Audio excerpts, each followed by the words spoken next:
রাসূলের স্ত্রী আম্মা জান আয়েশা সিদ্দিকা রাদিয়াল্লাহু তাআলা আনহাকে জিজ্ঞাসা করলেন, কাইফা কানা খুলুক রাসূলিল্লাহি সাল্লাল্লাহু আলাইহি ওয়াসাল্লাম, নবীর চরিত্র কেমন ছিল? আম্মা জান আয়েশা সিদ্দিকা নবীর স্ত্রী সাহাবায়ে কেরামদেরকে বলেন, আমা তাকরাউল কোরআন, তোমরা কি কোরআন পড়তে জানো না? সাহাবীরা বললেন, আমরা কোরআন পড়তে জানি। আল্লাহর নবীর স্ত্রী আম্মা জান আয়েশা বললেন, কানা খুলুকুল কোরআন, নবীর চরিত্র হলো হুবু কোরআন। আল্লাহু আকবার। নবীজির আরেক স্ত্রী আম্মা জান উম্মে সালমা রাদিয়াল্লাহু তাআলা আনহা, উনি বললেন, কানাল কোরআন ইয়ামশি আলাল আরদ, নবী যখন জমিনে হাঁটতেন যেন কোরআন হাঁটতেছে, এত সুন্দর চরিত্র ছিল। আমার নবীর চরিত্র ফুলের চাইতেও পবিত্র, বলুন সুবহানাল্লাহ। নির্বাচন আসলে আমাদের দেশের স্লোগান রফ হয়ে যায়, অমুক ভাইয়ের মার্কা কি, বোতল ছাড়া আছে কি, বোতল মার্কা দেখিয়া ভোট দিবেন হাসিয়া, বোতল করে জিগ জিগ ভোট দিবেন টিক টিক। বোতল ভাইয়ের চরিত্র ফুলের মতো পবিত্র, নামাজ নাই এক ওয়াক্ত, শয়তানের ভক্ত, চুলে দাড়ি কম ভক্ত, গাঁজা খায় সব ভক্ত, আছে কি নাই? যার চরিত্র সুন্দর নাই সেও অনেক টাকা খরচ করে বড় পদ নিতে চায়, চায় কি চায় না? অথচ পৃথিবীতে একজনের চরিত্র শ্রেষ্ঠ সুন্দর, তিনি হলেন আমার নবী, আপনার নবী, বিশ্ব নবী মুহাম্মদ রাসূলুল্লাহ সাল্লাল্লাহু আলাইহি ওয়াসাল্লাম। সেজন্য আল্লাহ রাব্বুল আলামিন বলেন, লাকাদ কানা লাকুম ফি রাসূলিল্লাহি উসওয়াতুন হাসানা। আল্লাহু আকবার। এই যে ব্যানার দেখতেছেন, ব্যানার ওই পাশে লেখা দেখেন, লাকাদ কানা লাকুম ফি রাসূলিল্লাহি উসওয়াতুন হাসানা, নবীর চরিত্রের মধ্যে তোমাদের জন্য উত্তম আদর্শ রয়েছে। নবীর চরিত্র কত সুন্দর, কেন আমাদের সবার জন্য উত্তম আদর্শ? কোরআন শরীফে আল্লাহ রাব্বুল আলামিন 30টা পারা নাজিল করলেন। এই আয়াতটা হলো 21 নম্বর পারার, কয় নম্বর পারার? কোরআন শরীফে আল্লাহ রাব্বুল আলামিন 114টা সূরা নাজিল করলেন। এই আয়াতটা হলো সূরাতুল আহজাবের, সেই সূরা হলো 33 নম্বর সূরা। সূরাতুল আহজাবের 21 নম্বর আয়াত, যে সূরাতুল আহজাবের আয়াত সংখ্যা হলো 73, সূরাতুল আহজাবের রুকু সংখ্যা হলো 9। সূরাতুল আহজাব হলো মাদানী সূরা। এই সূরার 21 নম্বর আয়াত আল্লাহ বলেন, তোমাদের জন্য শ্রেষ্ঠ আদর্শ বিশ্ব নবীর আদর্শ। সুবহানাল্লাহ। নবী তোমার আদর্শে এমন কি রয়েছে, কেন তোমার আদর্শটা বিশ্ব মানুষের জন্য, সকলের জন্য শ্রেষ্ঠ? 9টি কারণে রাসূলের চরিত্র সকলের জন্য শ্রেষ্ঠ। কয়টি কারণ বলেন, কয়টি কারণ? 1 নম্বর হলো, পৃথিবীর যত চরিত্রবান মানুষ আছে সবার চরিত্রে কিছু না কিছু বেজাল আছে। নির্বেজাল চরিত্র হলো আমার নবীর চরিত্র। নবীর চরিত্রের মধ্যে জন্ম থেকে আল্লাহর নবী আল্লাহর কাছে যাওয়া পর্যন্ত 63 বছরের জীবনে একটা বেজাল কেউ বের করতে পারে না। 9টি কারণে রাসূলুল্লাহর চরিত্র বিশ্ববাসীর জন্য শ্রেষ্ঠ উপহার। কয়টি কারণে? 1 নাম্বার, রাসূলের চরিত্র নির্ভেজাল। দুনিয়ার কোন মানুষের চরিত্র কেমন তার সার্টিফিকেট দেওয়ার জন্য চেয়ারম্যান ইউনিয়ন পরিষদ থেকে ক্যারেক্টার সার্টিফিকেট দেয়, চারিত্রিক সনদ দেয়। এটা যে কোনো চাকরিতে গেলে সেই সনদটা ইস্যু করতে হয়। যে চেয়ারম্যান ক্যারেক্টার সার্টিফিকেট দিচ্ছে তার চরিত্র ঠিক আছে কিনা কেউ জানে না, ঠিক কিনা?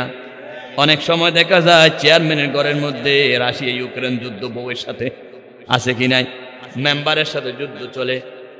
আপনাদের এলাকার কথা বলতেছি না, অনেক চেয়ারম্যান এমনও আছে গরিবের টাকা মেরে খায়, কাবিকার টাকা খায়, ব্রিজের মধ্যে লোহার পরিবর্তে বাঁশ ঢুকাইয়া দেয়, এমন লোক আছে কি নাই? মহেশখালীতে খুব ভালো মানুষ, দূরের কথা বলতেছি। আমার বন্ধুগণ, বিধবার টাকা, গরিবের টাকা, বাতার টাকা 10 ফুট রাস্তা 8 ফুট বানাইয়া দে, একেবারে উঁচু রাস্তাকে নিচে করে দে, এমন চেয়ারম্যান বাংলাদেশে একেবারে নাই। ওই চেয়ারম্যান যদি ক্যারেক্টার সার্টিফিকেট দেয়, কি দুঃখের বিষয়। কিন্তু সার্টিফিকেট ওনার থেকে নিতে হবে, কারণ উনি চেয়ারম্যান। অথচ ওনার চরিত্র ঠিক আছে কিনা উনিও জানে না।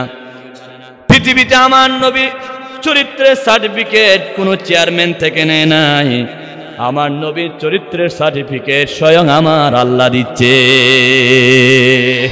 ওয়া ইন্নাকা লাআলা খুলুকিন আযীম। আল্লাহু আকবার। আযীম। আপনি যখন রুকুতে যান তখন বলবেন সুবহানা রাব্বিয়াল আযীম। আযীম শব্দটা এত মহান, আল্লাহ রাব্বুল আলামিন নিজের নাম ব্যবহার করেছেন আযীম দিয়ে।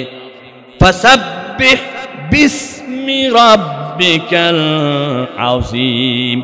এই কোরআনে কারীমে আল্লাহ ব্যবহার করেছেন আযীম। ওয়ালাকাদ আতাইনাকা সাবআম মিনাল মাসানি ওয়াল কুরআনাল আযীম। আল্লাহ রাব্বুল আলামিন আযীম ব্যবহার করেছেন কিয়ামতের ভয়াবহতা নিয়ে। ইন্না জালজালাতাস সাআতি শাইউন আযীম। মহান, ভয়াবহ। আযীম কি জিনিস? আমাদের দেশে অনেকের নাম আছে নুরুল আযীম, সেই আযীম দ্বারা সেই উদ্দেশ্য না। আযীম বলা হয় এত মহান।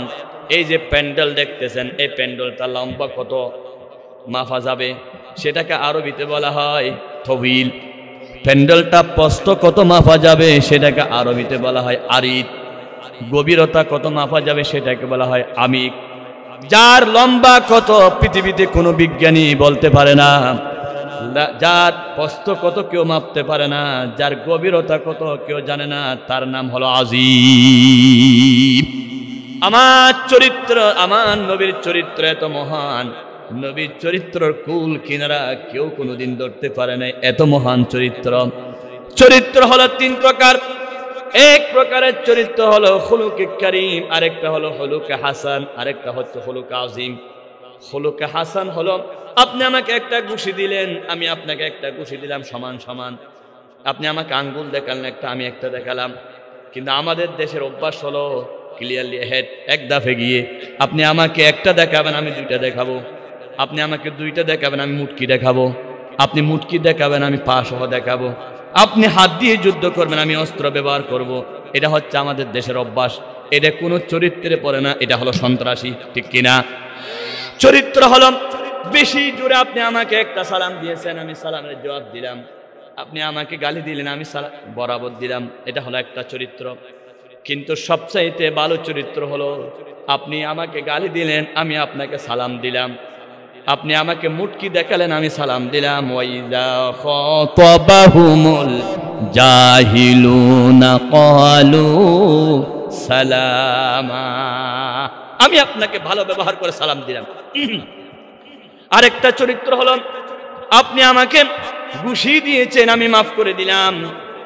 এটা হলো খুলুকে কারীম। প্রথমটা হলো খুলুকে হাসান, তারপর খুলুকে কারীম।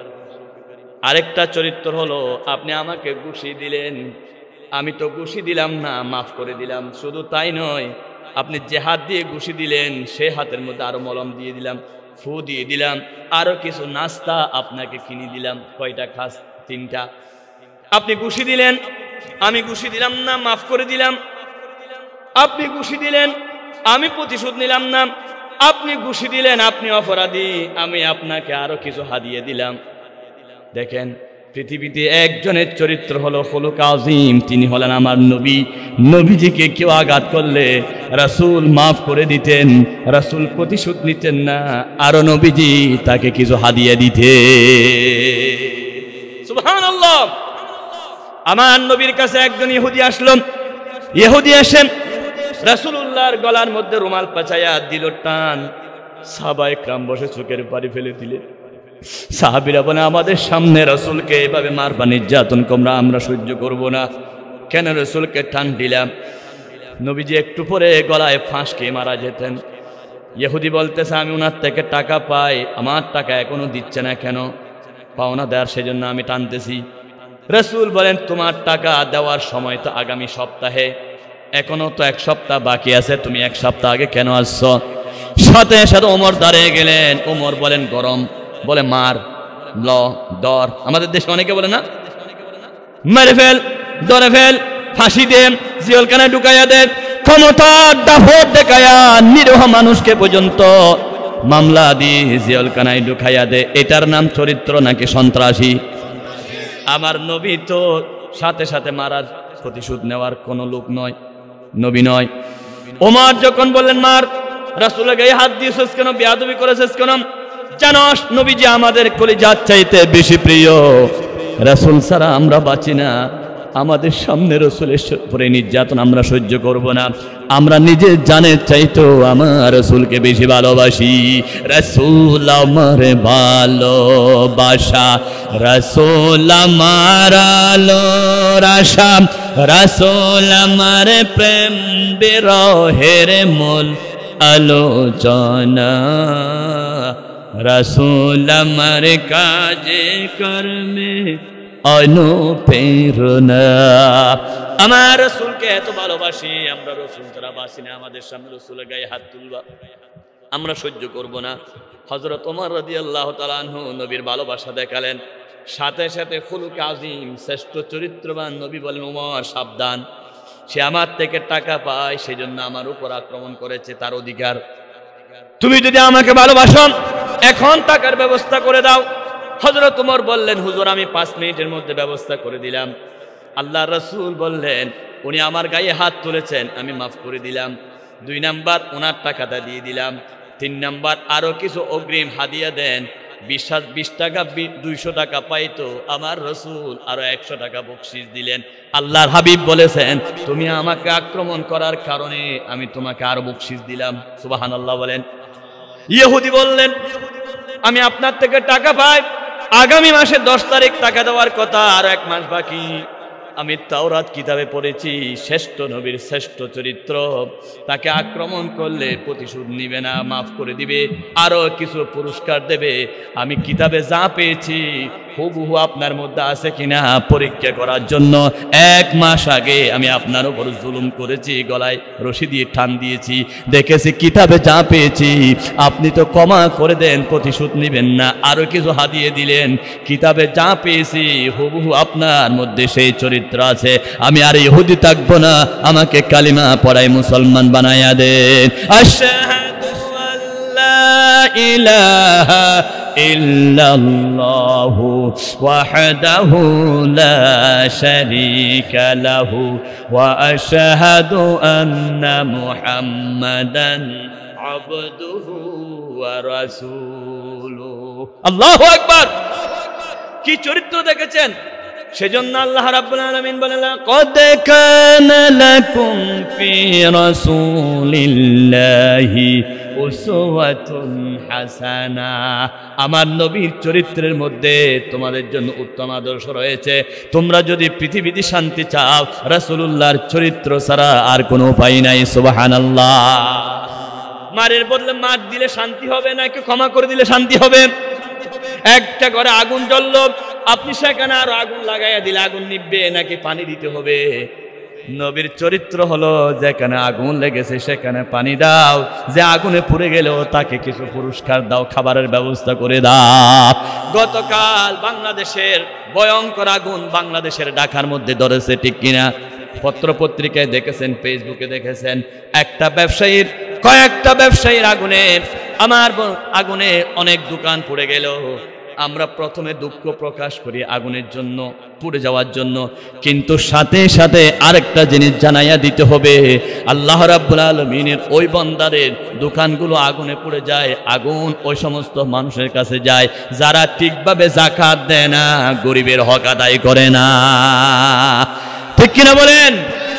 এই রমজান মাস উপলক্ষে পৃথিবীতে অসংখ্য দেশে, কাতার, সৌদি আরব, দুবাই, আরব আমিরাত, অসংখ্য দেশে জিনিসপত্রের দাম কমায়া দেয়, রোজাদাররা যাতে রোজা রাখতে পারে। কেমন আছেন? ভালো আছেন? রোজাদাররা যাতে ভালো করে রোজা রাখতে পারে, জিনিসপত্রের দাম কমাইয়া দেয়। ভারতের জমিনে পূজার জন্য তারা জিনিসপত্রের দাম কমাইয়া দেয়, কিন্তু বাংলাদেশে একটি মাত্র রাষ্ট্র পৃথিবী, সেই দেশের নাম হচ্ছে বাংলাদেশ। বাংলাদেশে রোজা আসলে পরে ব্যবসায়ীগণ আর মানুষ থাকে না, পশু হয়ে যায়। ঠিক কিনা? তোমার কত টাকা দরকার আমরা জানিয়ে দিতে চাই। রমজান মাসের জিনিসপত্র কেন দাম বাড়াও? ব্যবসায়ী তোমার উপর আল্লাহর গজব নাজিল হবে। রোজাদাররা যে জিনিস দিয়ে রোজা রাখবে, খেজুর দিয়ে ইফতার করব, 6 মাস আগে থেকে খেজুর জব্দ করে খেজুর রমজান মাসে বাড়ানোর জন্য, খেজুরের দাম বাড়ানোর জন্য, চিনির দাম বাড়ানোর জন্য শরবতকে মানুষ যদি ইফতার করবে, মরিচের গুঁড়ার সাথে ইটের গুঁড়া মিশিয়ে দিচ্ছে, দুধের সাথে টিস্যু পেপার মিশিয়ে দিচ্ছে, মাছের সাথে ফরমালিন মিশিয়ে দিচ্ছে, সিন্ডিকেট করে আমার দেশের যে সমস্ত ব্যবসায়ীরা জিনিসপত্রের দাম বাড়ায়, যেই জিনিস দিয়ে রোজাদাররা রোজা রাখবে, সেহরি খাবে, ইফতারি করবে, সেই জিনিসের দাম বাড়ায়। যারা কোটি কোটি টাকা জনগণের মাথার উপর বাড়ি মেরে চুরি করে, আল্লাহর কসম তাদের ব্যবসার মধ্যে আগুন ধরবে, তাদের ব্যবসা ধ্বংস হয়ে যাবে। আমরা এই সিরাতুন নবী মাহফিল থেকে প্রতিবাদ জানাই। সরকারের উচিত আইনের আওতায় এনে একটা ট্রাইব্যুনাল গঠন করেন, যেভাবে বিভিন্ন বিচার হয়, রাষ্ট্রদ্রোহী বিচার এবং যুদ্ধ অপরাধীর বিচারের নামে যেই বিচার, সেরকম একটা ট্রাইব্যুনাল গঠন করেন। ওই সমস্ত অসাধু ব্যবসায়ীদের বিরুদ্ধে বিচার করা দরকার, ঠিক কিনা? যে সমস্ত অসাধু ব্যবসায়ীরা জিনিসপত্রের দাম বাড়ায় রোজাদারের মাথার উপর বাড়ি মারতে চায়, রোজা রাখতে মানুষকে কষ্ট দেন, সেহরি খেতে কষ্ট দেন, ইফতারি করতে কষ্ট দেন, ওই সমস্ত অসাধু ব্যবসায়ীরা আল্লাহর জমিনে অবশ্যই তাদের ধ্বংস হবে হবে। আমরা উপযুক্ত শাস্তি চাই, বিচার চাই, প্রয়োজনে উপযুক্ত বিচার দিয়ে বিচারে করে ওই ব্যবসায়ীদেরকে চিহ্নিত করে দেশ থেকে বিদায় করতে হবে। কারা কারা চান দিহাত আল্লাহকে দেখান।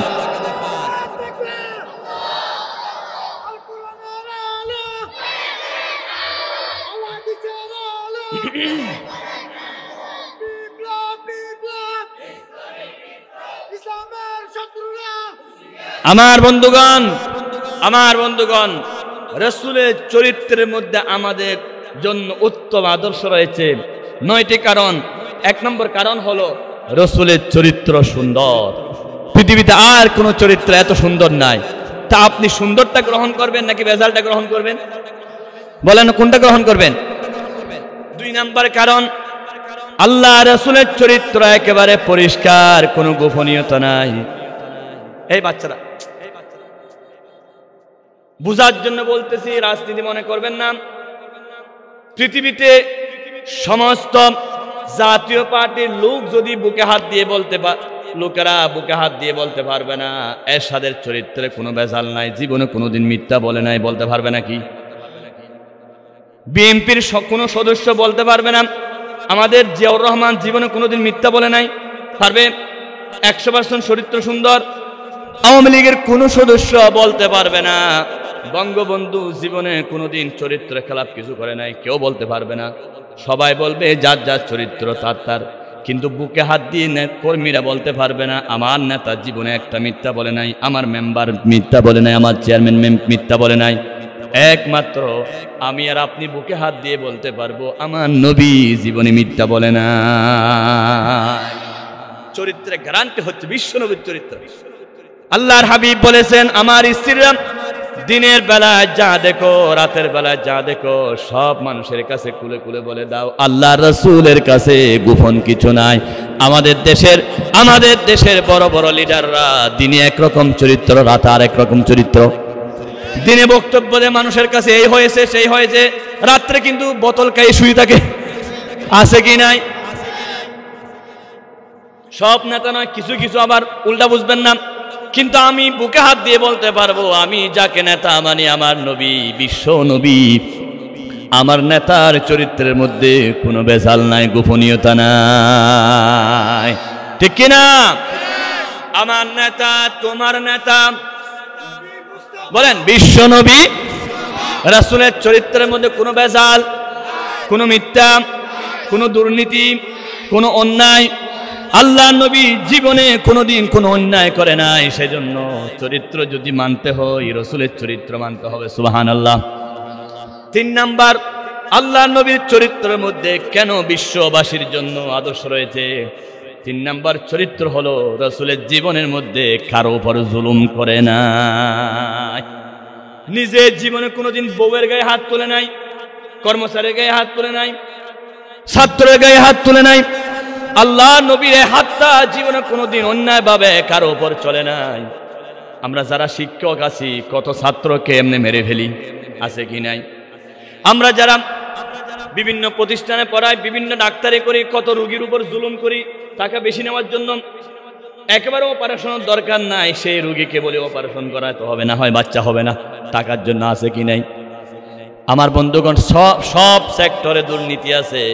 ব্যবসায়ী ক্ষেত্রে বলেন, শিক্ষকের ক্ষেত্রে বলেন, একমাত্র দুর্নীতি নাই আমার নবীর চরিত্রে।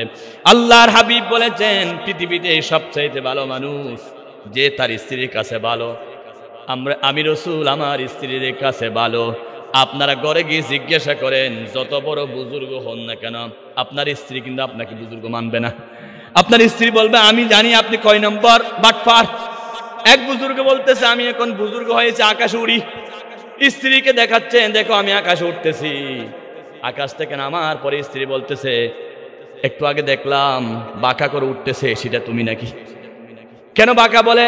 ওটা যখন দেখতেছি পাকটা বাঁকা, তখন স্ত্রী বলতেছে তোমার পা বাঁকা। স্ত্রীর স্বামী বলতেছে আমি পা সোজা করি বাঁকা করি, তোমার কাছে জীবনে ভালো হতে পারবো না। আমি দুনিয়ার সবার কাছে ভালো, কিন্তু স্বামীর কাছে স্ত্রীর কাছে ভালো হতে পারবো না। ঠিক কিনা বলেন? স্ত্রী বলে আমি সবার কাছে ভালো, গ্রামের এই মাথা থেকে ওই মাথা সবাই আমাকে পছন্দ করে, শুধু তুমি আমাকে দেখতে পারো না। কথা আছে কি নাই? আমার বন্ধুগণ, এটা হচ্ছে আমাদের সমাজের চরিত্র। কারণ আমরা অনেকজন অনেক ক্ষেত্রে জুলুম করেছি, পৃথিবীতে কোনোদিন কারো উপর জুলুম করে নাই। সেটা হলো আমার নবী, আপনার নবী। কেমন নবী দেখেন, আল্লাহ নবী তাহাজ্জুদ নামাজ পড়লেন, তাহাজ্জুদ পরে একটু করে ঘুমালেন। ফজর আজান হলো, নবীজি উযু করে ফজর আজান নামাজ পড়ার জন্য যাচ্ছে। এমন সময় রাসূলুল্লাহর গায়ে একটা চাদর মোবারক ছিল, চাদর। রাসূলুল্লাহর চাদরের এক কিনারায় একটা বিড়াল ঘুমাচ্ছে। কেমন চরিত্রবান আমার নবী! রাসূলুল্লাহ যখন নামাজ পড়তে যাচ্ছে, নামাজ বড়, বিড়ালের ঘুম বড় নয়। আল্লাহর হাবিব বিড়ালের ঘুম ভাঙলেন না। কিতাবে আছে বিড়ালের ঘুম ভাঙলেন না। একটা কেসি দিয়ে আল্লাহর হাবিব ওই চাদরটা কেটে দিলেন। যেখানে বিড়াল ঘুমালেন সেখানে কেসি দিয়ে আল্লাহর হাবিব চাদরটা কাটলেন, যাতে বিড়ালের ঘুম না ভাঙে। কেমন নবী আমাদের নবী! কেমন নবী! একটা পশুর ঘুম পর্যন্ত ভাঙলেন না, নিজের চাদর কেটে টুকরা করে ফেললেন। ওদিকে নামাজ চলে যাবে, নামাজ ধরতে হবে, এদিকে বিড়ালে ঘুম ভাঙলেন না।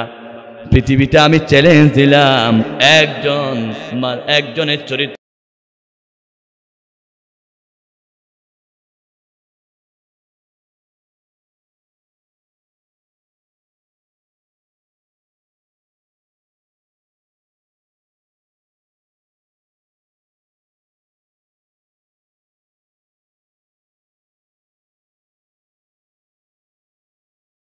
রাসূলের স্ত্রী একদিন ঘরে দাঁড়িয়ে আছে, দরজার ফাঁক দিয়ে আল্লাহ নবীকে আগে সালাম দেওয়ার জন্য। নবীজি ঘরে ঢুকতে আগে সালাম দিয়ে আয়েশাকে বলেন, আয়েশা রে, তুমি যে আগে সালাম দেওয়ার জন্য দাঁড়িয়ে আছো, না আমাকে কেউ আগে সালাম দিতে পারবে না। আমি সামনে দেমনে দেখি, পিছনও দেখি, আমি রাসূল সবার আগে সালাম দেব। কেমন চরিত্রবান হলে জীবনে কোনোদিন একজন আগে সালাম দিতে পারে নাই। ছোট বলেন, বড় বলেন, স্ত্রী বলেন, সবাইকে সালাম শিখিয়ে বিশ্ববাসীকে চরিত্র শিখিয়ে দিলে। তাও সুবহানাল্লাহ বলবেন না? আমরা তো বড়রা সালাম নেওয়ার জন্য বসে থাকি। উনি আমাকে সালাম দিবে কারণ আমি শিক্ষক, উনি আমাকে সালাম দিবে আমি স্বামী, উনি আমাকে সালাম দিবে আমি বড়। আল্লাহ রাসূল বলেন যে আগে সালাম দে সে বড়। পৃথিবীতে নবীকে আগে কেউ সালাম দিতে পারে না। কেমন চরিত্রবান ছিলেন বলুন সুবহানাল্লাহ। আল্লাহর নবীকে সালাম দেওয়ার পরে মুস্কি হাসে। রাসূলুল্লাহ হাত ধরে কি সুন্দর অভিবাদন জানাতেন, কি সুন্দর মারহাবা জানাতেন। আমার নবী চরিত্রের মধ্যে কোনো জুলুম ছিল না।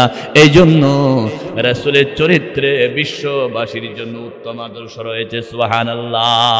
মুহাম্মদ মুস্তাফা আমার উসওয়ায়ে হাসানা, মুহাম্মদ মুস্তাফা আমার উসওয়ায়ে হাসানা। রাসূল ছিল বিশ্ববাসীর জন্য উত্তম আদর্শ। 3 নম্বর কারণ, আল্লাহ নবীর চরিত্রের মধ্যে বিশ্ববাসীর জন্য শ্রেষ্ঠ নিদর্শন 4 নাম্বার কারণ হলো আল্লাহর নবীর চরিত্র যারা মানে তাদেরকে সরাসরি আল্লাহ ভালোবাসে। কে ভালোবাসে? আরো জোরে বলুন। আল্লাহ রাব্বুল আলামিন বলেন, কুল ইন কুনতুম তুহিব্বুনাল্লাহা ফাত্তাবিউনি ইউহিব্বুকুমুল্লাহু ওয়া ইয়াগফির লাকুম যুনুবাকুম ওয়াল্লাহু গফুরুর রাহিম। জোরে বলুন আল্লাহু আকবার। আল্লাহ রাব্বুল আলামিন বলেন, ইন কুনতুম তুহিব্বুনাল্লাহ, if you love to Allah fattabi'uni then follow me।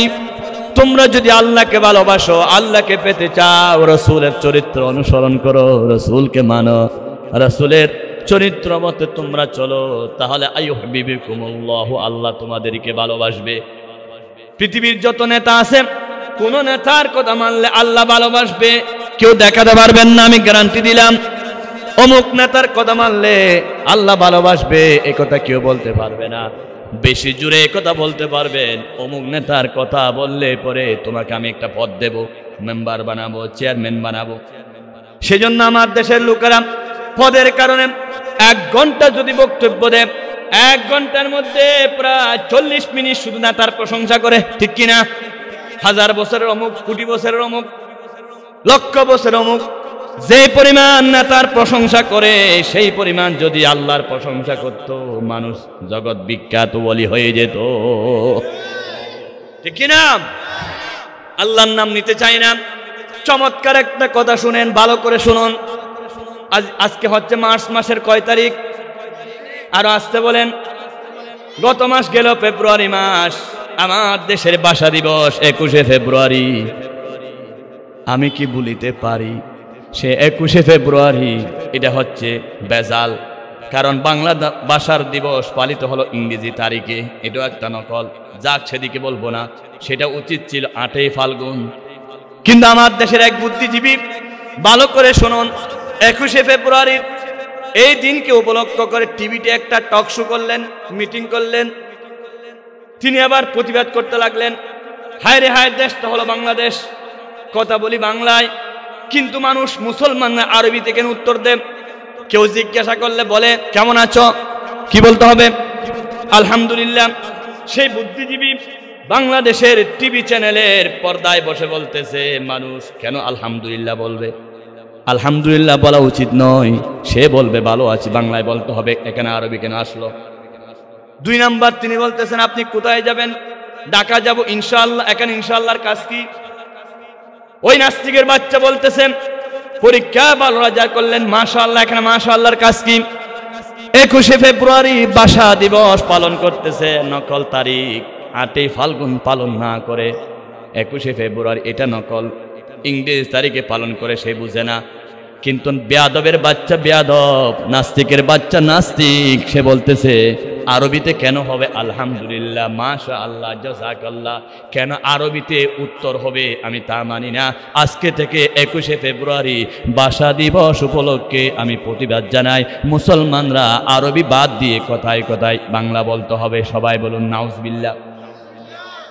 আমার বন্ধুগণ, ওই বেয়াদবকে জিজ্ঞাসা করতে চাই, তুমি আরবি সহ্য করো না, আমার আল্লাহর নাম সহ্য করো না?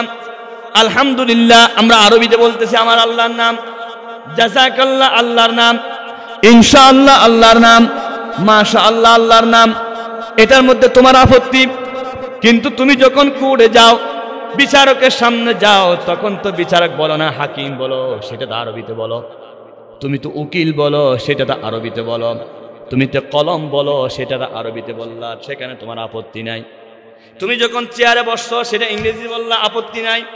তুমি যখন কাগজে লিখো, কাগজটা উর্দুতে বললা, উর্দুতে বলতে পারো, অথচ তাদেরকে তোমরা দেশদ্রোহী বলো, রাজাকার বলো, উর্দু যারা বলে, আরবি সহ্য করতে পারো না।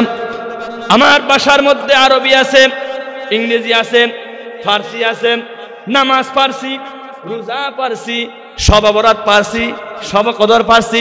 ফার্সি ব্যবহার করো, আপত্তি নাই। বাংলা ব্যবহার করা আপত্তি নাই, ইংরেজি ব্যবহার করা আপত্তি নাই, চেয়ার বললে আপত্তি নাই, হাকিম বললে আপত্তি নাই, আদালত বললে আপত্তি নাই, উকিল বললে আপত্তি নাই, আমার আল্লাহর নাম নিলে তোমার কেন আপত্তি? মনে রাখতে হবে তোমার জন্মের ব্যাপারে আমাদের আপত্তি। সেই বুদ্ধিজীবীকে জানিয়ে দিতে চাই, এটা ভারত নয়, এটা বাংলাদেশ। এই জমিন আল্লাহ বিরোধী কথা বলবে জিহ্বা টেনে ফেলা হবে। এই জমিন হচ্ছে শাহজালালের জমিন, এই জমিন হচ্ছে শাহফরানের জমিন, শাহ মখদুমের জমিন। আল্লাহর ওলিরা শুয়ে আছেন, এই জমিন হচ্ছে বিশ্ব মুফাসসির আল্লামা সাঈদীর জমিন, যিনি আল্লাহর দ্বীনকে কায়েম করতে গিয়ে 13 বছর জেলখানায় থেকে আল্লাহর দরবারে চলে গেলেন। এখানে আল্লাহ বিরোধী কোনো কথা আমরা শুনতে চাই না। তাসলিমা নাসরিন টিকতে পারে নাই, আহমদ শরীফ টিকতে পারে নাই, লতিফ সিদ্দিকী টিকতে পারে নাই, হুমায়ুন আহমদ টিকতে পারে নাই, থাকলো মুরাদ টিকতে পারে নাই। বাংলার জমিনে যারা আরবির বিরুদ্ধে বলেছে একজনও টিকতে পারে নাই। যারা আরবির বিরুদ্ধে, আলেমের বিরুদ্ধে সাক্ষ্য দিয়েছে আল্লামা সাঈদীর বিরুদ্ধে একজনও নাই। আল্লাহ সবার বিচার করেছে, ঠিক কিনা বলেন? সেদিন একজন রিক্সাওয়ালা ফেসবুকে দেখে আশ্চর্য হয়ে গেলাম। তাকে এক ভদ্রলোক বলতেছে, তুমি রিক্সা চালাচ্ছে কেন? বলে টাকা কামানোর জন্য। তো তুমি টাকা না কামিয়ে আমাকে, তোমাকে একটা বুদ্ধি দিই। একটা ছবি আনলেন, বলে এই ছবিটা তুমি আগুন ধরাইয়া দাও, তোমাকে আমি 10,000 টাকা দেবো ক্যাশ, 500 নোট 20টা। রিক্সাওয়ালা দাড়িওয়ালা তাকে 10,000 টাকা দান হাতে দিয়ে বলতেছে, তুমি এই ছবির মধ্যে আগুন জ্বালাইয়া দাও, এই টাকাটা তোমার। বলে কেন? বলে কেন হচ্ছে, উনি হচ্ছে বাংলাদেশের সবচাইতে বড় দুশ্মন, ওনাকে আগুন জ্বালাইয়া দাও। রিক্সাওয়ালা চোখের পানি ফেলে বলতেছে, 10 লক্ষ টাকা দিল, ওনাকে আমি আগুনে জ্বালাতে পারবো না ওনার ছবিটা, কারণ আমি কলিজা দিয়ে ওনাকে মোহাব্বত করি। উনি হচ্ছেন কোরআনের প্রেমিক আল্লামা সাঈদী। একজন রিক্সাওয়ালার অন্তরে কি ভালোবাসা! ক্যাশ 10,000 টাকা দিচ্ছে, তারপরও একটা ছবির মধ্যে আগুন লাগাচ্ছে না। অথচ ছবি বড় কিছু নয়, অন্তরের মাঝে মাঝে মানুষের কলবের ভিতর ওই আল্লামা সাঈদ জায়গা নিয়েছে। কিন্তু বুঝাচ্ছে আমার কাছে টাকা দরকার নাই, আমার কাছে আলেমের মোহাব্বত টাকার চাইতে বেশি। আল্লাহু আকবার। ওরে আল্লামা সাঈদী তিনি হলেন নায়েবে রাসূল, সুরতে সিরতে তিনি খোদার মাকবুল। আমার বন্ধুগণ, রাসূলের চরিত্রের মধ্যে উত্তম আদর্শ রয়েছে। 4 নম্বর কারণ কি বলেছি? আমার নবীর চরিত্র মানলে আল্লাহ খুশি হয়ে যায়। আল্লাহ রাব্বুল আলামিন বললেন, তোমরা যদি রাসূলকে মানো সরাসরি আল্লাহ তোমাদেরকে ভালোবাসবেন। সুবহানাল্লাহ। আল্লাহর ভালোবাসা যদি পেতে চাও রাসূলের পথে তবে কদম বাড়াও। আল্লাহর ভালোবাসা পেতে চাইলে কার অনুসরণ করতে হবে? রাসূলুল্লাহর অনুসরণ করতে হবে, রাসূলের চরিত্র মানতে হবে। আমার বন্ধুগণ, 6 নম্বর কারণ, রাসূলের চরিত্র কেন এত সুন্দর?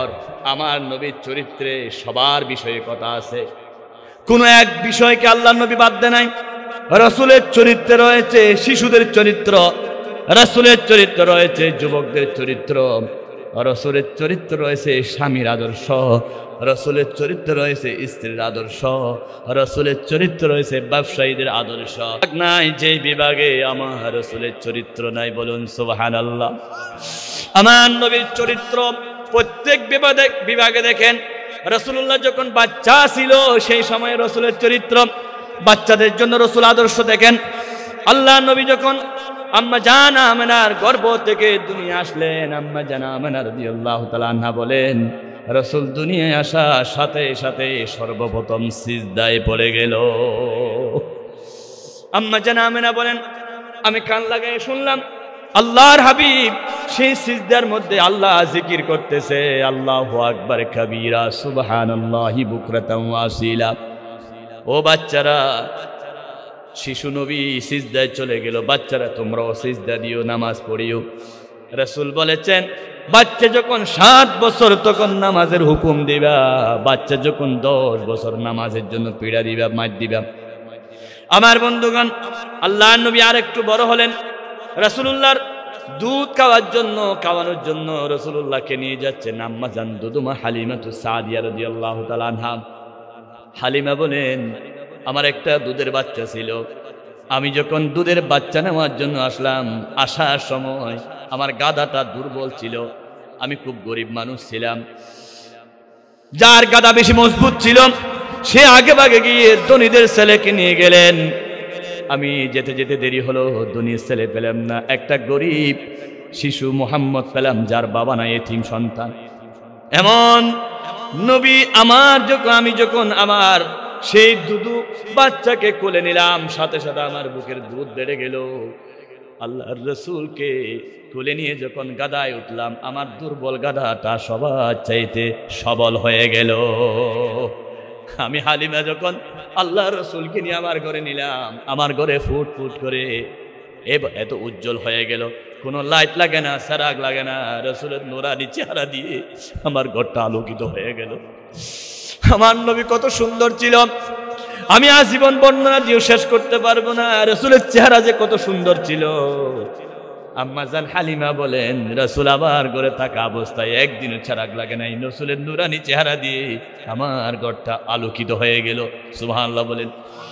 আমি যখন আমার শিশু মুহাম্মদকে দুধ খাওয়ানোর জন্য দিলাম, আমার শিশু মুহাম্মদ শুধু ডান দুধটা খেয়েছেন। আমি হাজারো চেষ্টা করেছি, আমার শিশু মুহাম্মদ বাম দুধ খাই নাই। নবীজিকে পরবর্তী প্রশ্ন করা হলো, কেন তুমি ডান দুধটা খেয়েছো? বলে দুইটা কারণ। এক নম্বর কারণ হলো আমি হলাম ডানপন্থী নবী, সব সময় ডান জিনিসকে পছন্দ করি, সেজন্য ডান পাশের দুধটা খেয়েছি। নবীর উম্মতরা আপনারা সবাই সাক্ষী দেন, আপনারা ডানপন্থী না বামপন্থী? সবাই বলুন। ডান হাতের দিকে, ডান হাত দিয়ে কোরআন পড়ি, ডান হাত দিয়ে ভাত খায়, ডান রাজনীতি যারা করেন, ডান জান্নাতে তারা যাবেন। আল্লাহ রাব্বুল আলামিন বলেন, ফাআসহাবুল ইয়ামিন মা আসহাবুল ইয়ামিন ওয়া আসহাবুশ শিমালি মা আসহাবুশ শিমাল। ডানপন্থীরা ডান পাশে জান্নাতে যাবে, বামপন্থীরা বাম পাশে জাহান্নামে যাবে। আমার রাসূল জন্মের পরে ডান দুধটা খেলেন, বাম দুধ খেলেন না। দুই নাম্বার কারণ, আল্লাহর হাবিব যেন জানিয়ে দিলেন, আমার একটা দুধ ভাই আছে, আমি দুইটার মুখে দুইটা মুখ দিতে পারি না, একটা ভাইয়ের জন্য রেখে দিলেন, আরেকটা নিজে খেলেন। পৃথিবীতে এমন একজন আদর্শবান চরিত্রবান দেখান যে নিজের ভাইয়ের হকের গায়ে কোনোদিন মুখ দেয় নাই। ছোট বাচ্চা, এখনো দুধের বাচ্চা আরেকটা ভাইয়ের দুধের মধ্যে মুখ দেয় না। কেমন নবী, কেমন আদর্শ আল্লাহ রাব্বুল আলামিন আবার নবীকে দিলেন। আমার দেশের যত লোকের কথা বলি না কেন, নিজের ভাইয়ের জমিন নিজে দখল করে ফেলতেছে। 1 বিঘা জমিনের জন্য ভাইয়ে ভাইয়ে মারামারি আছে কি নাই? বোনের ছেলেরা আসলে ঘরে ঢুকতে দেয় না, বাগিনাদেরকে জায়গা না দেওয়ার জন্য। প্রয়োজনে কোর্ট বিল্ডিং এ গিয়ে 10 লাখ টাকা দিয়ে আসে, কিন্তু 1 হাত টাকা ভাইকে দিতে চাই না, বোনকে দিতে চাই না। সম্পত্তির জন্য মারামারি, কাটাকাটি। ওই সমস্ত মানুষদের কাছে অনুরোধ জানায়, আপনি কয়দিন বাঁচবেন, কত সম্পত্তি আপনার দরকার, আপনি কেন আরেকজনের সম্পত্তিতে হাত দিলেন? কিয়ামতের দিন ওই সম্পত্তিগুলো 7 গুণ বাড়ায় আপনার গলার মধ্যে ঝুলাইয়া দেওয়া হবে, তখন আপনি কি করবেন? জবাব দিতে পারবেন না। এই সম্পত্তির কারণে শতকরা 90 ভাগ জুলুমের কারণে জিয়ালখানায় জাহান্নামে যাবে, ঠিক কিনা? আমার নবী এমন চরিত্রবান ছিলেন। মালিক বিন দিনার একজন বড় আল্লাহর ওলি, তিনি মক্কা শরীফে নামাজের নিয়ত বানলেন। মদিনা শরীফে যোহরের নামাজ, 2 জন ফেরেশতা তার পিছনে দাঁড়িয়ে বলতেছেন, মালিক বিন দিনারের নামাজ কবুল হচ্ছে না আজকে 17 দিন। আরেকজন বলে, কেন? বলে, তিনি 17 দিন আগে মক্কা শরীফের এক পাশ থেকে খেজুর কিনেছে 2 কেজি। কয় কেজি? খেজুরওয়ালা খেজুর ওজন করার সময় মালিক বিন দিনার জগৎ বিখ্যাত ওলি 2টা খেজুর খেয়ে ফেলেছে। কয়টা? 2টা খেজুর খাওয়ার পরে আল্লাহ রাব্বুল আলামিন ওই খেজুর 2টা অন্যায়ভাবে খাওয়ার কারণে তার আমল বন্ধ করে দিয়েছেন। 17 দিন পর্যন্ত কোনো নামাজ দোয়া কবুল হচ্ছে না, পেটের ভিতরে পরের হক ঢুকেছে। মালিক বিন দিনার নামাজ শেষ করে দূরে চলে গেলেন, মক্কা শরীফ থেকে মদিনা শরীফে শত শত মাইল দূরে। যার কাছ থেকে খেজুর কিনেছিলেন তার পাশে গিয়ে দেখতেছে একজন মুরব্বী থেকে কিনেছিলেন, এখন মুরব্বী নাই, সেখানে একটা যুবক বসা। জিজ্ঞাসা করলেন, মুরব্বী কই? বলে, মুরব্বীটা আমার আব্বা ছিল, 4 দিন আগে মারা গেছে। মালিক বিন দিনারের চোখের পানি পড়ে গেল। এবার বলতেছে আমি মুরব্বি থেকে 2 কেজি খেজুর কিনছিলাম, খেজুর ওজন করার সময় আমি 2টা খেজুর খেয়ে ফেলেছি। তোমার আব্বা কোথায় বলে মারা গেছে? মৃত্যু কখন কার হবে কেউ জানে না। এই মাহফিলে বসতাম, ডানে বামে দেখতাম সভাপতি মহোদয় তমিজ সাহেব, আমি বারবার দোয়া করি আবার তমিজ ভাইয়ের জন্য, ও আল্লাহ আমার তমিজ ভাই যেখানে গেল জান্নাতের মেহমান বানাইয়া দাও। আগামী বছর হয়তো মাহফিল হবে, আমি থাকবো কিনা জানি না, আপনারা থাকবেন কিনা জানি না, এই মুরব্বীরা থাকবো কিনা জানি না। জীবনের অনেকজনের জন্য শেষ মাহফিল হতে পারে। চোখেরই পলকে হতে পারো লাশ, চিরতরে বন্ধ হবে তোমার নিঃশ্বাস, হবে এলেন তোমার নাম মসজিদের মাইকে, বাড়িওয়ালা নাই রে বাড়ি নাই রে দুনিয়াতে, বাড়িওয়ালা নাই রে বাড়ি নাই রে দুনিয়াতে। যে কোনো মুহূর্তে আমারও মৃত্যুর ডাক আসবে, আপনারও মৃত্যুর ডাক আসবে। কেন মানুষের উপর জুলুম করেন, অন্যায় করেন, অত্যাচার করেন? মালিক বিন দিনার এবার বললেন তোমার আব্বা কই? মারা গেছে। বলে তোমার আব্বা থেকে আমি 2টা খেজুর খেয়েছিলাম, অনুমতি নিই নাই খেজুর ওজন করার সময়, আমার নামাজ দোয়া কিছু কবুল হচ্ছে না, তুমি মাফ করে দাও। ছেড়ে বলতেছে আবার আব্বার হক আমি কেমনে ক্ষমা করব? আমার আব্বা মারা যাওয়ার সময় আমার আব্বার হক 2 ভাগ হয়েছে, আমরা 2 ভাই, আমি একটা মাফ করতে পারি, আর একটা খেজুর আমি মাফ করব না। বন্ধুগণ একটা খেজুরের দাম কয় টাকা হতে পারে, কিন্তু হক কি জিনিস বুঝাচ্ছি। বলে তোমার ভাই কই? বলে আমার ভাইয়ের আরেকটা দোকান আছে, সেটা হলো বাইতুল মুকাদ্দাস ফিলিস্তিনের কাছে। মালিক বিন দিনার মক্কা শরীফ থেকে 1000 মাইল দূরে ফিলিস্তিন চলে গেলেন। ফিলিস্তিন চলে গিয়ে ছোট ভাই থেকে ক্ষমা চাইলেন, বড় ভাই থেকে একটা, ছোট ভাই থেকে আরেকটা, 2 ভাই থেকে 2টা খেজুর ক্ষমা চাইতে হাজার হাজার টাকা খরচ করেছেন। ক্ষমা চাওয়ার পরে কাবা শরীফের সামনে গিয়ে চোখের পানি ফেললেন আর বললেন আল্লাহ আমি আমার হক আদায় করেছি, তুমি আমাকে মাফ করে দাও। কথাটা বলার পর আল্লাহ রাব্বুল আলামিন ফেরেশতারা বলতেছে এখন মালিক বিন দিনারের নামাজ কবুল হচ্ছে, কারণ মালিক বিন দিনার আল্লাহ রাব্বুল আলামিনের হক আদায় করেছে, বান্দার হক আদায় করেছে। আল্লাহু আকবার। সহজ কথা না, কিন্তু একটা খেজুরের জন্য 1000 টাকা খরচ করা, পরের হক কত মারাত্মক আপনি চিন্তা করে দেখেছেন? কত জনের হক আমাদের শরীরে ঢুকে গেছে, কত জনের হক আমরা খেয়ে ফেলেছি অজান্তে, কায় জেনে কায়। আল্লাহর কসম ক্ষমা হবে না।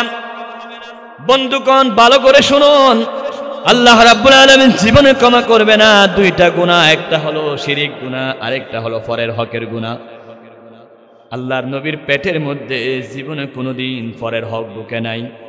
ছোট্ট বাচ্চা, এখনো দুধের বাচ্চা, অথচ দুধের বাচ্চারা কিছু বুঝে? বলেন বুঝে?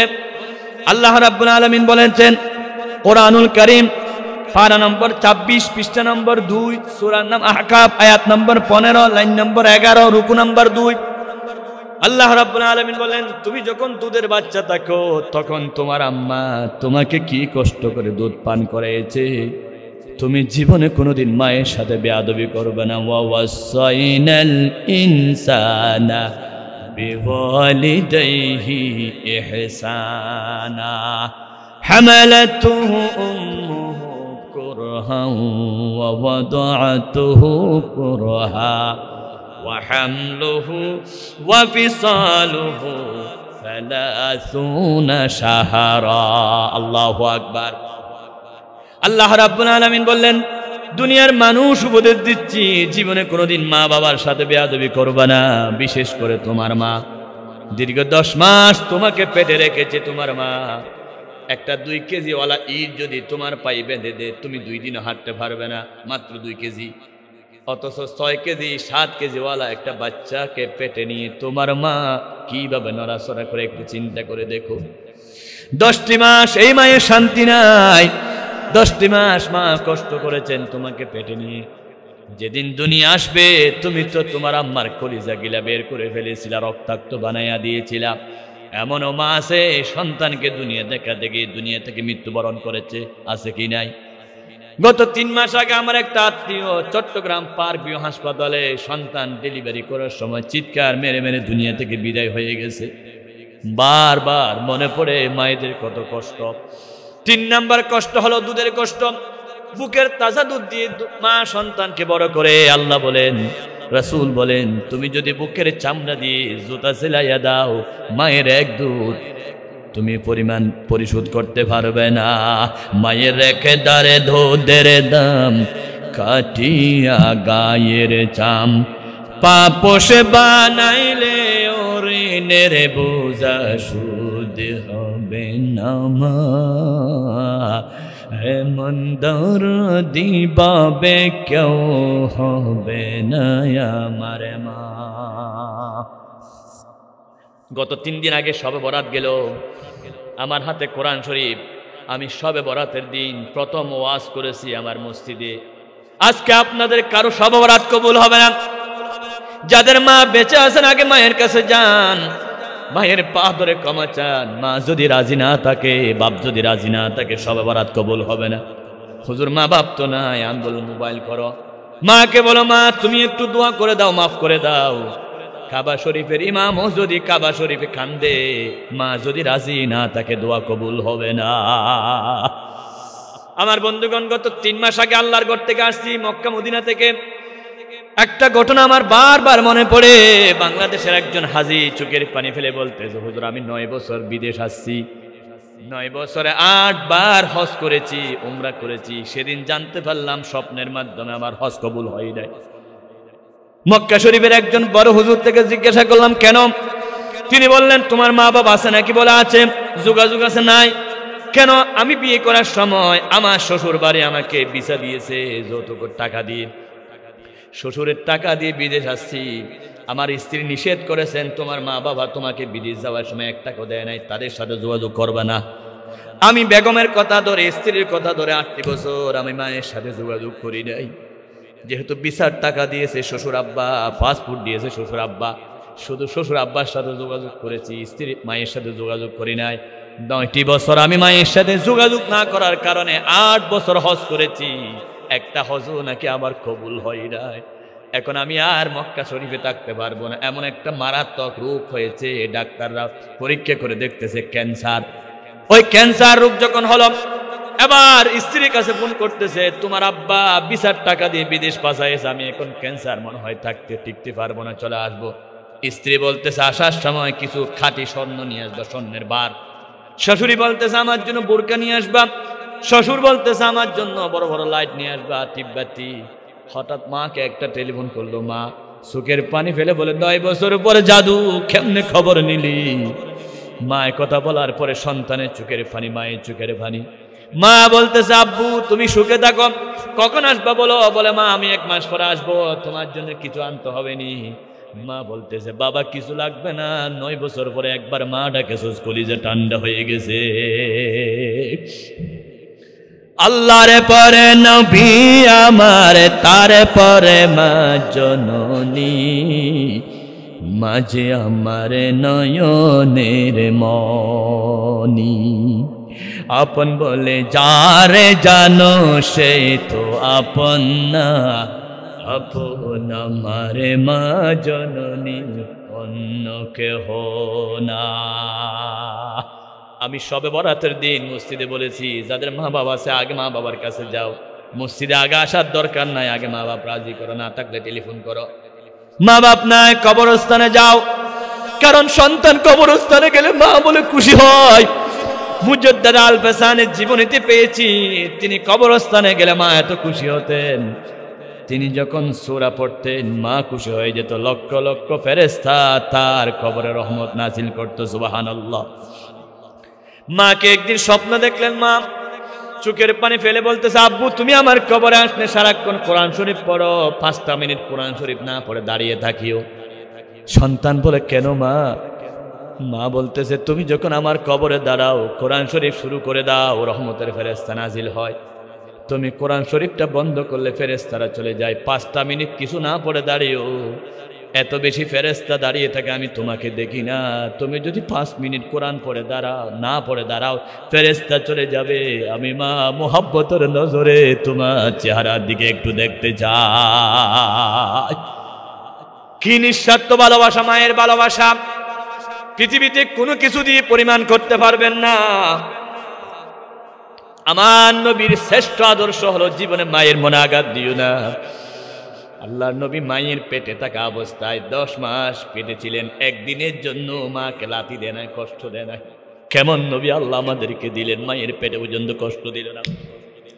আম্মা জানা আমেনা বলেন, আমার বাচ্চা যখন আমার পেটে ছিল, আমি যখন আমার বাচ্চাকে নিয়ে পুকুর থেকে কূপ থেকে পানি তুলতে যেতাম, আমার বাচ্চা মুহাম্মদ আমার পেটের মধ্যে আমার এমন শান্তি নাজিল করেছে, 100 হাত নিচের পানি 100 হাত উপরে চলে আসতো।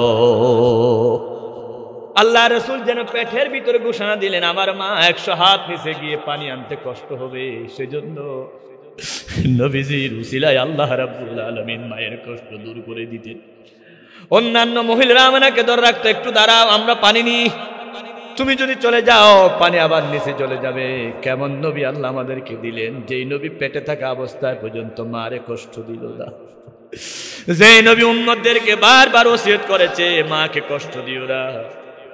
আমার নবী জীবনের শেষ ভাষণ, বিদায় হজ্জের ভাষণ যখন দিলেন, রাসূলুল্লাহ ভাষণ দিয়ে যখন জবলে রহমত থেকে নেমে মক্কা শরীফে যাচ্ছে, মদিনা শরীফে যাচ্ছে, রাসূলুল্লাহ আগে গেলেন মায়ের খবরে, এত জোরে চিৎকার মেরে কাঁদতেছেন। সাহাবায়ে ইকরাম বলতেছেন, হুজুর আপনি কাঁদেন কেন? সাহাবীরও কাঁদতেছেন, আবু বকর, ওমর, উসমান সবাই কাঁদতেছে। রাসূল বলেন, তোমরা কেন কাঁদো? আমি কাঁদি আমার মায়ের জন্য। সাহাবারা বলেন, আপনি যখন কাঁদেন আমরা সহ্য করতে পারি না। আমার রাসূল বিশ্ববাসীকে আদর্শ দেখাইয়া দিলেন, মায়ের কবরে অজর নয় কান্দো, বাবার কবরে কান্দো। তুমি যখন তোমার মা বাবার কবরে কান্দবা, তোমার সন্তানও তোমার কবরে কান্না করবে। তুমি যখন তোমার মা বাপকে ভুলে যাবা, তোমার সন্তানও তোমার মা বাপকে ভুলে যাবে, তোমাকে ভুলে যাবে। আমার নবীর কেমন আদর্শ, ছোট্টবেলায় মাকে পেটে কষ্ট দেয় নাই, জীবনে কোনোদিন কষ্ট দেয় নাই। নবীজি মায়ের দুধ খাওয়া অবস্থা, বাম দুধ খান নাই, ডান দুধ খেয়েছেন, মায়ের হক রেখে দিয়েছেন। হাদিসের মধ্যে আছে রাসূলের আদর্শ, নবীজি দুধ খাওয়া অবস্থায় একদিন রাসূলুল্লাহর কাপড়টা হাঁটুর উপর উঠে গেল, এত বেশি কান্না করতেছেন, আম্মা জান হালিমা আস্তে করে কাপড়টা নামাইয়া দিলেন, রাসূলের কান্না বন্ধ হয়ে গেল। মাত্র 5 দিনের বাচ্চা, 5 মাসের বাচ্চা হাঁটুর উপর কাপড় তুললে আল্লাহর নবী কখনো সহ্য করতেন না। কেমন চরিত্র ছিল, কেমন আদর্শ ছিল, ছোট বাচ্চা হাঁটুর উপর কাপড় তুলতেন না। আজকে আমাদের দেশে 80-90 বছরের মানুষ ফসরা বাসছে রাস্তায়, কাপড়টা তুলে মারে দিয়েছে, আছে কি নাই? বাঘ বিচার বলতে কিছু নাই। চরিত্র শিখুন, আদর্শ শিখুন। আল্লাহ নবী হচ্ছে বাচ্চাদের জন্য চরিত্র, নবী স্বামীদের জন্য চরিত্র। স্বামী হয়ে স্ত্রীকে জীবনে আঘাত করে নাই। রাসূল ব্যবসায়ীদের জন্য চরিত্র, কোনোদিনও জনক্ষণ দেয় নাই। রাসূলুল্লাহ বিচারপতির জন্য চরিত্র, একজনকে অন্যায় করে বিচার করে নাই। রাসূলুল্লাহর চরিত্রে এমন কোন দিক নাই যেই দিকে আমার নবীর চরিত্র নাই। আল্লাহর নবী হলেন সবচাইতে শ্রেষ্ঠ মহান। ব্রিটেনের জাদুঘরে এখনো লেখা আছে, Muhammad is the Superman of the world. He is Superman as a husband, as a teacher, as a religious leader. চতুর্দিক থেকে আমার রাসূল শ্রেষ্ঠ। এবার গবেষণা করে দেখুন রাসূলুল্লাহ 1400 বছর আগের কথা, সেখানে মুহাম্মদ ওয়াজ দা হওয়া উচিত ছিল, ওয়াজ WS। কিন্তু যারা গ্রামার জানেন তারা জানেন অতীতের জন্য হয় ওয়াজ, প্রেজেন্ট টেন্সের জন্য হয় ইজ, ভবিষ্যতের জন্য শ্যাল হয় বা উইল হয়। কিন্তু ব্রিটেনের জাদু করে সেখানে লেখা আছে is. Muhammad is the Superman. কেন ইজ লেখা আছে? ইজ লেখার কারণ হলো মুহাম্মদ অতীত নয়, কিয়ামত পর্যন্ত মুহাম্মদ বর্তমান থাকবে। যখন যারা যেই যুগে আসবে তাদের জন্য আমার নবী হলো শ্রেষ্ঠ আদর্শ। লাকাদ কানা লাকুম ফি রাসূলিল্লাহি উসওয়াতুন হাসানা। আমার নবীর চরিত্র হলো শুধু শান্তির চরিত্র, অশান্তি নবীর জীবনে নাই। রাসূলুল্লাহ যখন তায়েফের ময়দানে কালিমার দাওয়াত দিতে গেলেন, 3 মাস আগে আমি সেই জায়গায় গেছি। মনে মনে ভাবলাম, এই যে মহিষখালী আদারগোনা, আমি এখন এখানে বসা আছি, আপনারা সবাই যদি আমাকে মারেন, মুরব্বীরা যুবকরা সবাই যদি পাথর মারেন, আমার বাঁচার উপায় আছে নাকি? কেউ আমার পক্ষে নাই মনে করেন।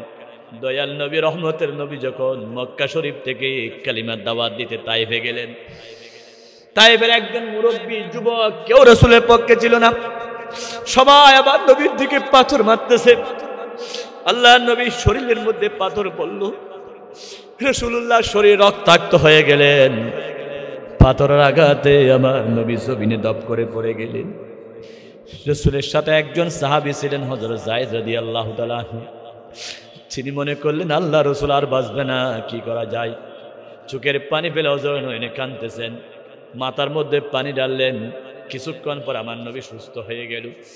আমার নবী দাঁড়ায় আবারও কালিমার দাওয়াত দিচ্ছেন, লা ইলাহা ইল্লাল্লাহু মুহাম্মাদুর রাসূলুল্লাহ সাল্লাল্লাহু। আবার পাথর মারা শুরু হলো। রাসূলুল্লাহ চেহারা সুন্দর ছিল, পাথর মারার সাথে সাথে চেহারা পেটে গেল, পিনকি মেরে রক্ত বের হয়ে গেল। দ্বিতীয়বার নবীজি বেহুশ হয়ে গেলেন, আর ফিরবে না। এমন সময় জিব্রাইল এসে রাসূলকে হুঁশ করালেন, রাসূলকে সালাম দিলেন, বলেন অনুমতি দেন, আমার 600 পাকা আছে, একটা পাকা দিয়ে পুরা তাইফবাসীকে ধ্বংস করে দিব। যে জায়গার মধ্যে পাথর মারেছেন সেই জায়গার মধ্যে আমি দাঁড়িয়ে 3 মাস আগে হযরত নয়নে কেঁদেছি। আমার নবী এই জায়গার মধ্যে পাথর খেয়েছে। জিব্রাইলকে রাসূল বলল, আমি তো অনুমতি দিয়ে ধ্বংস করার নবী নয়, আমি তো রহমতের নবী। আমার চরিত্র বিশ্ববাসীর জন্য রহমত, শান্তি, আমি কেমনে বদদুয়া দেব? রাসূল বদদুয়া দিলেন না, দোয়া করলেন, আল্লাহুম্মা ইহদি কওমি ফাইন্নাহুম লা ইয়ালামুন। আল্লাহ আমার জাতি বুঝে নাই, আমার জাতি না বুঝে আমার উপর জুলুম করেছে, তুমি তাদেরকে মাফ করে দাও। আল্লাহ নবী মাফ করে দিলেন। রাসূলুল্লাহকে কুলে করে হযরত যায়েদ রাদিয়াল্লাহু তাআলা আনহু পাশের একটা আঙ্গুর বাগান ছিল, এখন আমি জায়গাটা দেখে আসছি কিছুদিন আগে, ওই জায়গার মধ্যে নিলেন, আল্লাহ নবীকে আঙ্গুর চিবাইয়া রস খাওয়ালেন। রাসূলুল্লাহ হোশ ফিরে এসে বললেন, তোমার নাম না আদ্দাস? বলে হ্যাঁ। তোমার বাড়ি না ইউনুস নবীর গ্রামে? হ্যাঁ। আপনি কেমনে জানেন আমার RS BS PS? বলে ইউনুস নবী, আমিও নবী। নবীর সাথে নবীর সম্পর্ক। ইউনুস মজলুম, নির্যাতিত হয়েছে, আমি নির্যাতিত হয়েছি, সেদিক থেকে আমরা একজনের খবর অপরজন রাখি। এই কথা বলার সাথে সাথে ওই লোকটি কালমা পড়ে মুসলমান হয়ে গেলেন। আল্লাহু আকবার। আমার বন্ধুগণ, চিন্তা করে দেখুন রাসূল কত রহমত, কেমন চরিত্র আল্লাহ রাসূলের। জীবনে কোনোদিন কাউকে আঘাত দেয় নাই, কষ্ট দেয় নাই, শুধু দোয়া করলেন। আল্লাহ নবী শুধু দোয়া করলেন রহমতের জন্য, ওয়ামা আরসালনাকা ইল্লা রাহমাতাল লিল আলামিন। যেজন কখনো ব্যথা দিতে জানে না, যে জনকে যদি বলে মুছে দাও বেদনা, হৃদয়ের হাহাকার আপন করে নিতে আর কার বুক এত প্রশস্ত। তার নাম আহমদ বড় বিশ্বস্ত, সে কোন বন্ধু বলো বড় বিশ্বস্ত। কার কাছে মন খুলে বলা যায়, কার কাছে প্রাণ খুলে দেয়া যায়, হওয়া যায় অতি আশ্বস্ত। তার নাম আহমদ বড় বিশ্বস্ত। আল্লাহু আকবার। পৃথিবীতে শ্রেষ্ঠ চরিত্র কার চরিত্র? বলেন না রাসূলের চরিত্র। কার চরিত্র? কয়টি কারণ? 9টি কারণ। 6 নাম্বার বলেছি, আবার 7 নাম্বার শুনুন। আল্লাহর নবীর চরিত্র কেন শ্রেষ্ঠ? আমাদের আদর্শ রাসূলের চরিত্রের মধ্যে কেন? রাসূলের চরিত্র যদি আপনি মানেন, দুনিয়ায় সব কানে শান্তি পাবেন। আপনি যদি খানার টেবিলে যান, রাসূলের চরিত্র মানুন, খানায় শান্তি পাবেন। আপনি যদি ঘুমের বিছানায় যান, রাসূলের চরিত্র মানুন, সেখানে শান্তি পাবেন। আপনি যেখানে যান সেখানে শান্তি পাবেন। আমি একটা দৃষ্টান্ত দিচ্ছি, বুঝবেন। একজন হিন্দু এবং একজন মুসলমান দুইজনে বন্ধুত্ব গ্রহণ করেছে স্কুল জীবন থেকে। স্কুল জীবনে দুইজন বন্ধু, দুইজনে প্রাইমারি স্কুল থেকে হাই স্কুলে গেল, তখনও বন্ধু। আমার দেশে আছে কি নাই? বন্ধু বন্ধু। কলেজে গেল বন্ধু, ব্যবসা করলো, একজন অপরজনের কাছে চলে গেল ভিন্ন জায়গায়। হিন্দু ভদ্রলোক একদিন ঘরে আসলেন রাতের 12টা। হিন্দু ভদ্রলোক এসে স্ত্রীকে বলতেছে, oh my dear wife, give me 1 glass water. রাতের 12টা বাজে স্ত্রীকে বলতেছে, আমাকে 1 গ্লাস পানি দাও। স্ত্রী পানি দিল।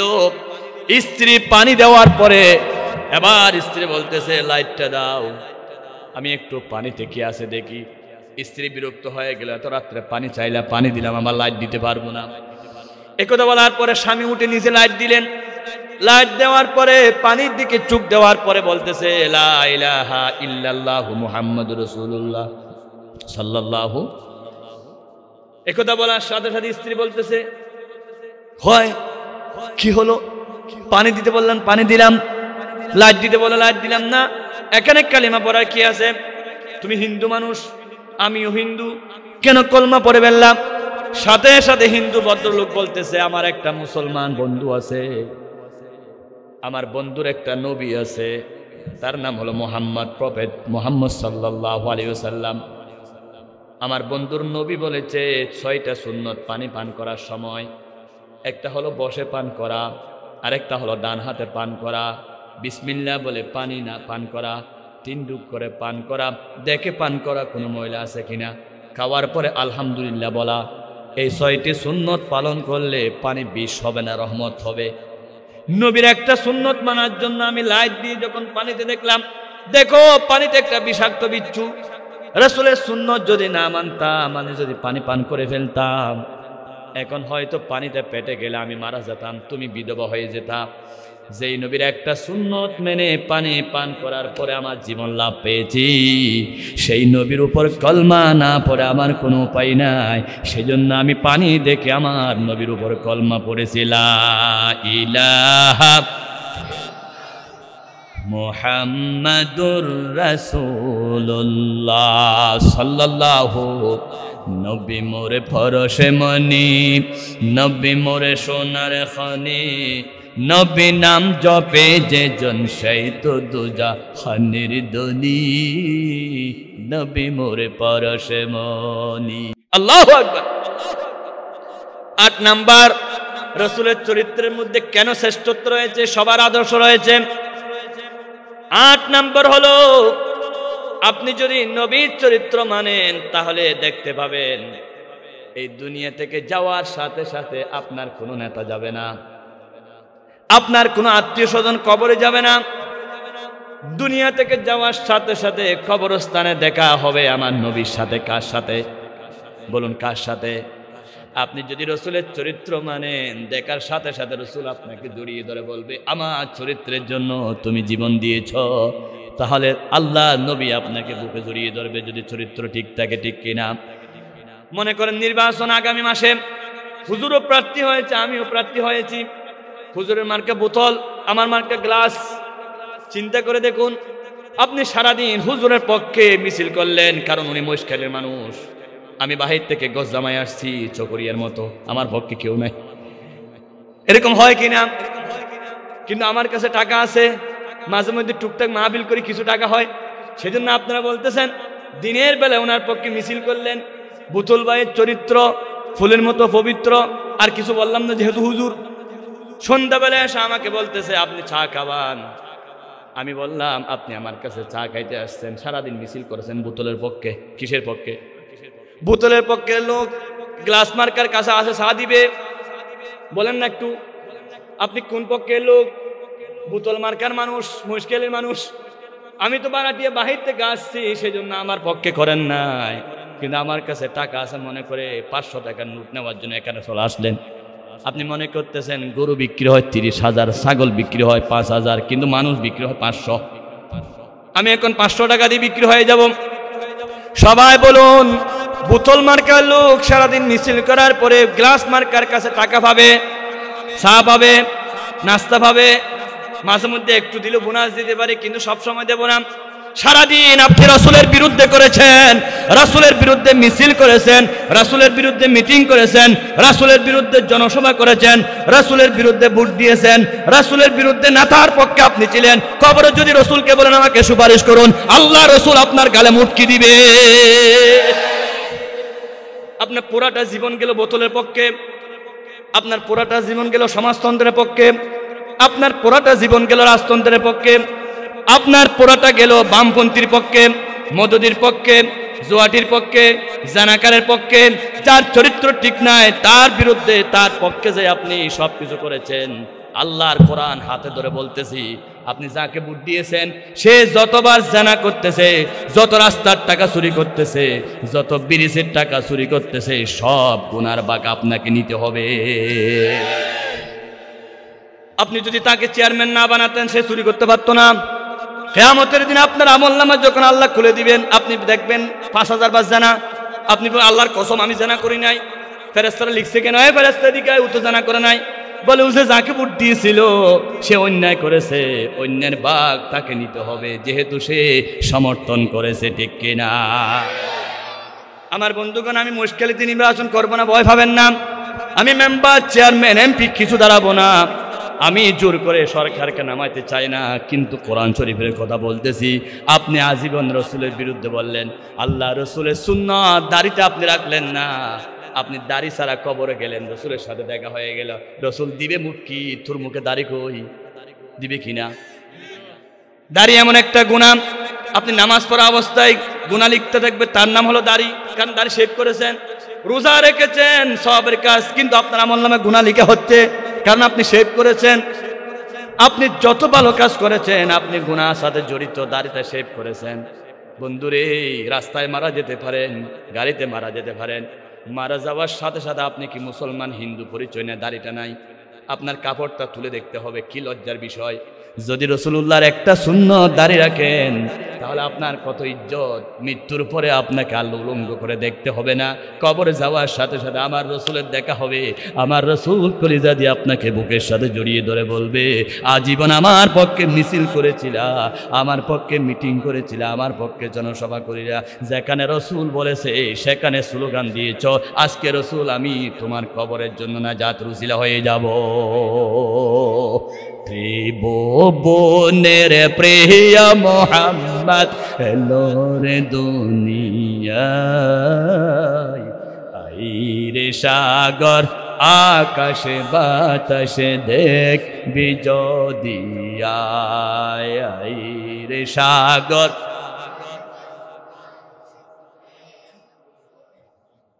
তাহলে রাসূলুল্লাহর চরিত্র যদি আপনার ভিতর থাকে, দুনিয়ায় যেমন শান্তি, কবরেও দেখছেন। কার চরিত্র মানতে হবে? বলেন না কার চরিত্র?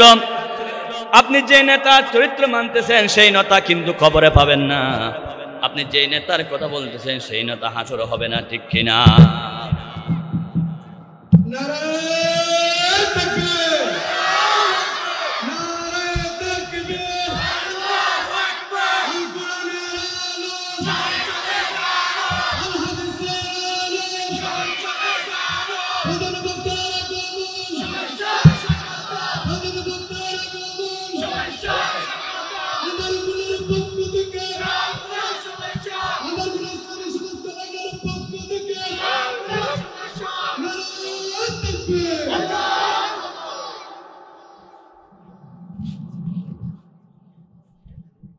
আলহামদুলিল্লাহ, বলেন আলহামদুলিল্লাহ। আজকের এই সিরাতুন নবী সাল্লাল্লাহু আলাইহি ওয়াসাল্লাম মাহফিলের সমাপনী দিবসে সমাপনী বক্তা, প্রধান বক্তা হাজির হয়েছেন। আমি যদিও 9টা কারণ বলেছিলাম, 8টা বলে ফেলেছি, আরেকটা বলবো না, কারণ সময় যেহেতু নাই। প্রধান বক্তা এসে গেছে। প্রধান বক্তা আসার পরেও জোর করে বিকাশে চেয়ারে বসে থাকার মানুষ আমি নয়, ঠিক কিনা? আমাদের দেশে এমন মানুষ আছে যে ক্ষমতা সময় শেষ হোক, 5 বছর 10 বছর, তারপর চেয়ার থেকে নামবো না। আমি সেরকম জুলুমকারী নয়। আমার যেহেতু সময় শেষ, আমি শেষ করতেছি। তবে যে কথা দিয়ে শেষ করতে চাই সেই কথা হলো এই, যে রাসূলের চরিত্র ছাড়া দুনিয়া শান্তি হয় না, যে রাসূলের চরিত্র ছাড়া কবর শান্তি নাই, যে রাসূলের চরিত্র ছাড়া জান্নাতে যাওয়া যাবে না, সেই রাসূলের শানে বেয়াদবি করেন আজকে আমার দেশের বিভিন্ন বইয়ের সিলেবাসে রাসূলুল্লাহর নামে বিভিন্ন কটূক্তি করা হচ্ছে। বইয়ের মধ্যে লেখা ছিল হযরত মুহাম্মদ সাল্লাল্লাহু আলাইহি ওয়াসাল্লাম, সেই হযরত বাদ দিয়ে এখন মানব মুহাম্মদ লিখে দিয়েছে। জোরে বলেন নাউজুবিল্লাহ। রাসূলের জীবনী সিলেবাস থেকে তুলে দিয়েছেন। রাসূলুল্লাহর সাথে বেয়াদবি করার জন্য শিক্ষা দেওয়া হচ্ছে। আমরা জানিয়ে দিতে চাই, সিলেবাস বই ফ্রি দেওয়া হচ্ছে। আমাদের ফ্রি বই দরকার নাই, প্রয়োজনে আমরা টাকা দিয়ে বই কিনব। তারপরও যে বইয়ের মধ্যে রাসূলুল্লাহর শানে বেয়াদবি করা হয়, যে বইয়ের মধ্যে ট্রান্সজেন্ডার দেওয়া হয়, যে বইয়ের মধ্যে ইসলাম বিরোধী শিক্ষা দেওয়া হয়, সেই সিলেবাসকে আমরা লাথি মারতে চাই। বাংলার জমিনে সেই সিলেবাস চলবে না। দুনিয়ায় থাকতে চাইলে রাসূলুল্লাহর সাথে বেয়াদবি চলবে না, ইসলামের সাথে বেয়াদবি চলবে না, কোরআনের সাথে বেয়াদবি চলবে না, হাদিসের সাথে বেয়াদবি চলবে না। যে শিক্ষার মাধ্যমে কোরআন শিক্ষা নেওয়া যায়, যে শিক্ষার মাধ্যমে ইসলাম শিখা যায়, যে শিক্ষার মাধ্যমে আল্লাহ পাওয়া যায়, যে শিক্ষার মাধ্যমে নবী পাওয়া যায়, যে শিক্ষার মাধ্যমে নামাজ শিখা যায়, যে শিক্ষার মাধ্যমে জান্নাতের প্রশিক্ষণ পাওয়া যায়, যে শিক্ষার মাধ্যমে ইসলাম শিক্ষা নেওয়া যায়, সেই শিক্ষায় আমরা পেতে চাই। অন্য কোনো শিক্ষা আমরা গ্রহণ করতে চাই না। সমস্ত শিক্ষাকে লাথি মেরে কোরআনী শিক্ষা গ্রহণ করতে হবে। প্রয়োজনে জীবন যাক, রক্ত যাক, কারা কারা রাজি আছি জিহাদ আল্লাহকে দেখায়।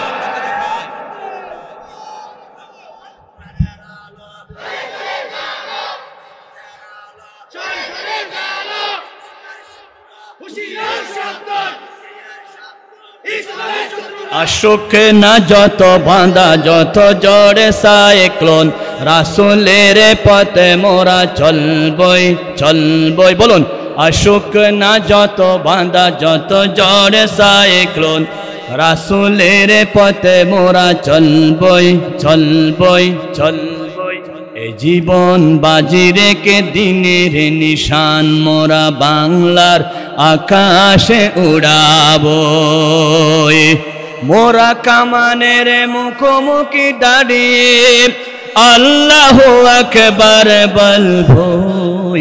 আশুক না যত বাঁধা, যত জড়ে সাইক্লোন, রাসূলের পথে মোরা চলবই চলবই চলবই।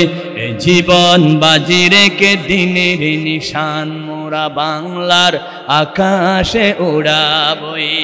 এটার মূল কথা হচ্ছে লাকাদ কানা লাকুম ফি রাসূলিল্লাহি উসওয়াতুন হাসানা।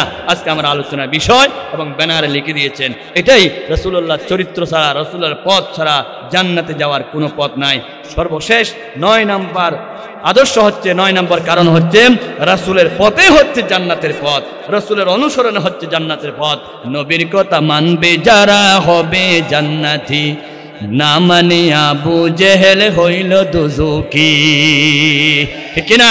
আমরা যদি জান্নাতে যেতে চাই তাহলে রাসূলুল্লাহর পথ ছাড়া কোনো উপায় আছে? আল্লাহ যে রাসূলের মধ্যে শ্রেষ্ঠ আদর্শ রেখেছেন, কয়টি কারণ? 9টি কারণ।